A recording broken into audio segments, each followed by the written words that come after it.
Akala ko, nakapunta ka doon. Hindi ka pala pumunta. Hindi mo pala alam doon. Pambira, Mads. Mads, pambira naman talaga. Sabi ko sa'yo, punta tayong grotto eh. Saka mag-walking tayo doon eh. Saka daming tao kasi doon eh. Sabi ko sa'yo, magising tayo ng maaga para maaga rin tayo makakapaglakad eh. Hindi ka nag-simipot sa ating usapan. Oh, paano ako sisipot? Hindi mo ako ginising. Eh, dami kong kinain kahapon. Yan kasing hirap sa'yo eh. Sabi kasi sa'yo na bawas-bawasan ng kumain eh. Pambihira. Birisanto kahapon eh. Pambihira. Kinainan mo napakadami. 3 platong kanin naman ang kinain ko.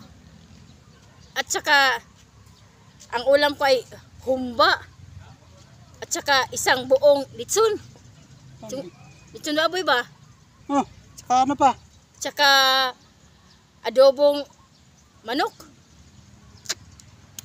Kaya pala hindi ka nagising kaagad eh. Antay ako nang antay dun sa tagpuan natin eh. Pambira ka talaga naman oh. Yan, kain pa more. Yan tuloy. Hindi ka nakapagpunta ng grotto. Pre, nakarating ka ba sa grotto? Ano bang meron doon? Ay, pambira. Kaya nga sabi ko sa'yo pupunta tayo eh. Dahil hindi rin ako nakarating eh. Ang bihira talaga oh. Yan kasi hindi ka kasi nagising, hindi ka sumipot sa usapan natin eh. Paano ako pupunta eh? Ikaw yung guide ko sana doon eh. Hindi ko alam kung saan pupunta yung grotto eh.